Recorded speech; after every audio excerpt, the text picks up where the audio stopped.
प्रिय मित्रों, नमस्कार। स्वागत है आप सबका कहानी कला में।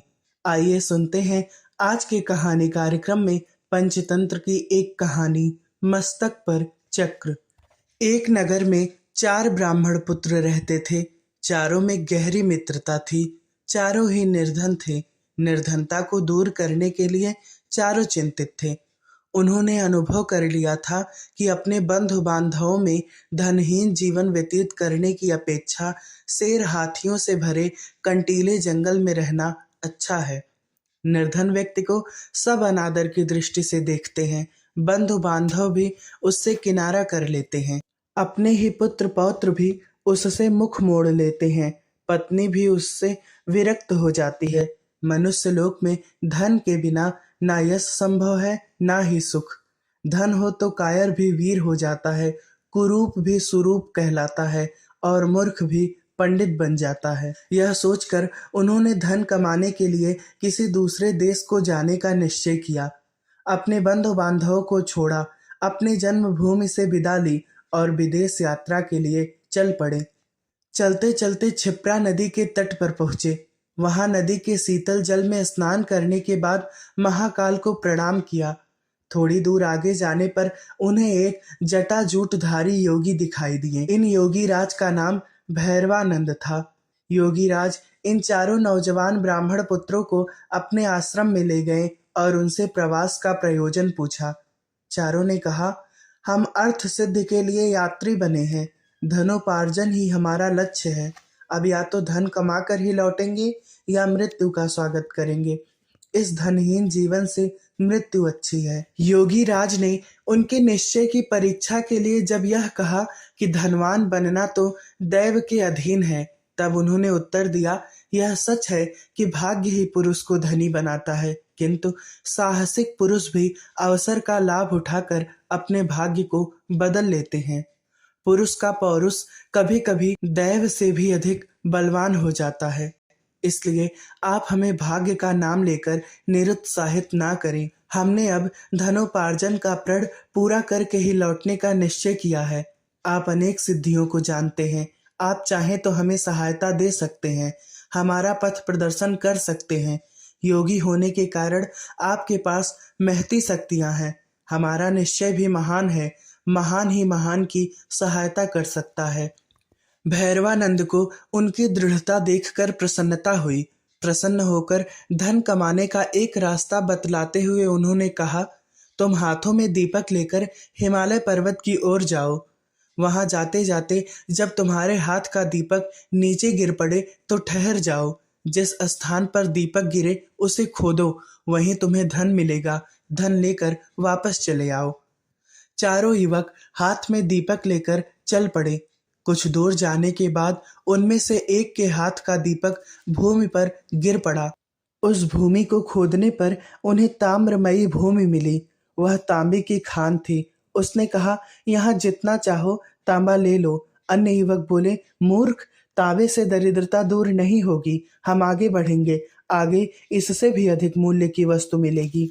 उसने कहा, तुम आगे जाओ, मैं तो यहीं रहूंगा। यह कहकर उसने यथेष्ट तांबा लिया और घर लौट आया।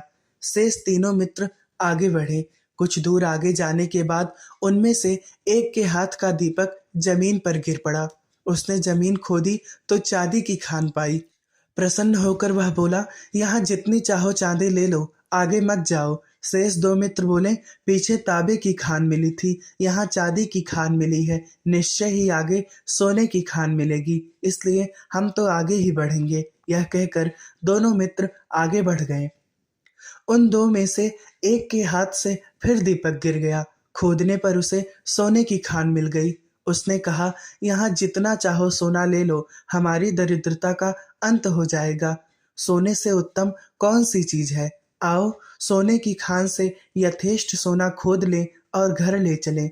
उसके मित्र ने उत्तर दिया, मूर्ख, पहले तांबा मिला था, फिर चांदी मिली, अब सोना मिला है। निश्चय ही आगे रत्नों की खान होगी। सोने की खान छोड़ दे और आगे चल। किंतु वह ना माना। उसने कहा, मैं तो सोना लेकर ही घर चला जाऊंगा। तुमको आगे जाना है तो जाओ।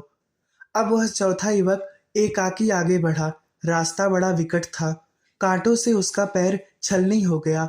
बर्फीले रास्तों पर चलते चलते शरीर जीर्ण शीर्ण हो गया, किंतु वह आगे ही आगे बढ़ता गया। बहुत दूर जाने के बाद उसे एक मनुष्य मिला जिसका शरीर खून से लथपथ था और जिसके मस्तक पर चक्र घूम रहा था। उसके पास जाकर चौथा युवक बोला, तुम कौन हो? तुम्हारे मस्तक पर चक्र क्यों घूम रहा है? यहाँ कहीं जलाशय है तो बतलाओ, मुझे प्यास लगी है। यह कहते ही उसके मस्तक का चक्र उतरकर ब्राह्मण युवक के मस्तक पर लग गया। युवक के आश्चर्य की सीमा न रही। उसने कष्ट से कराहते हुए पूछा, यह क्या हुआ? यह चक्र तुम्हारे मस्तक से छूटकर मेरे मस्तक पर क्यों लग गया? अजनबी मनुष्य ने उत्तर दिया, मेरे मस्तक पर भी यह इसी तरह अचानक लग गया था। अब यह तुम्हारे मस्तक से तभी उतरेगा जब कोई व्यक्ति धन के लोभ में घूमता हुआ यहाँ तक पहुँचेगा और तुमसे बात करेगा। युवक ने पूछा, यह कब होगा? अजनबी, अब कौन राजा राज्य कर रहा है? युवक, वीणावत्स राज। अजनबी, मुझे काल का ज्ञान नहीं। मैं राजा राम के राज्य में दरिद्र हुआ था और सिद्धि का दीपक लेकर यहाँ तक पहुंचा था।